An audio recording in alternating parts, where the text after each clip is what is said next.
was a sophomore in high school when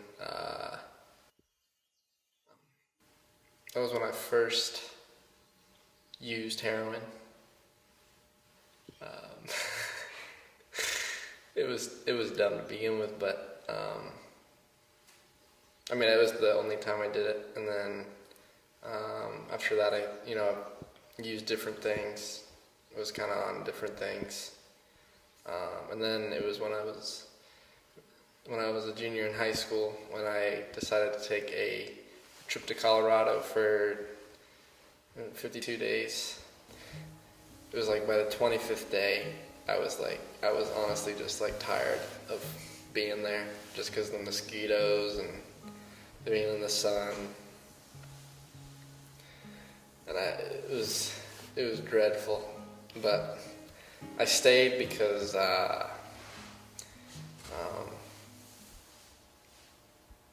because I feel like everybody else was feeling the same way. Everybody was getting tired of it. But I think from kind of like all that pain and kind of like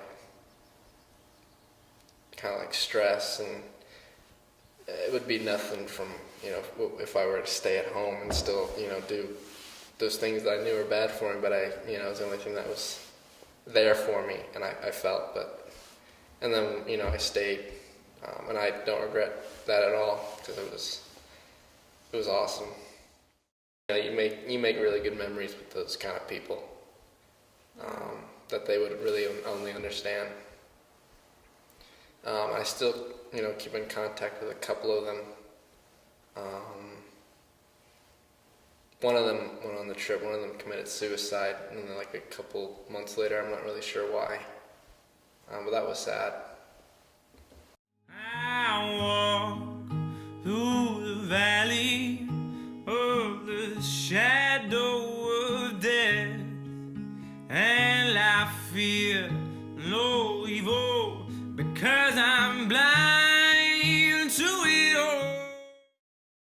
I would recommend it, even though I know some of them wouldn't, just because they're not comfortable with that kind of environment. But I would recommend it just because being out of your comfort zone isn't a bad thing. It's you're gonna hate it for sure. Like, I don't blame you for that, but you're gonna hate it with other people that don't also enjoy it, but they're just doing it because they know it's good for them.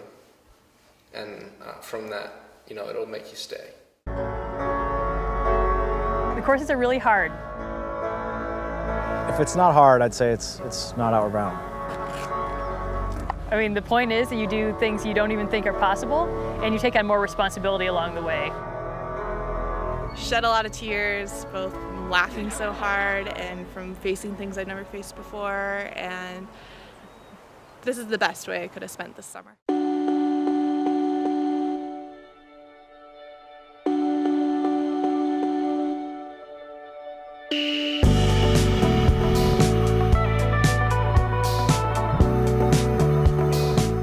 Oh yeah, the solo day. Yeah, we were alone for 5 days. 5 days. 5 days. That's a long time. 5 days. So what they did was they would blindfold us, and they already had all these spots planned out. So you would have to like hold on to like their hand or something, and then they would place you on the spot, and then they said count to 10. And then you could take off your blindfold. And when you did it, they already had we couldn't really go anywhere. We didn't even have flashlights, just because they didn't want us kind of meeting up with each other. Mm-hmm. So we didn't have any light, no light. All we had was a journal and a pen. Wow. And some water. I started freaking out. I don't know why.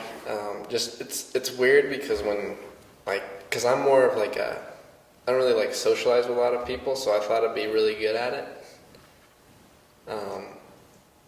No, it was really bad. But I learned a lot from it. I because when you're alone, you get all these thoughts in your head, and you don't really have anything to, or anybody like to talk to about. So like you just start everything that you ever did in your whole life, it just like hits you, and you're like, oh my God, like I did that.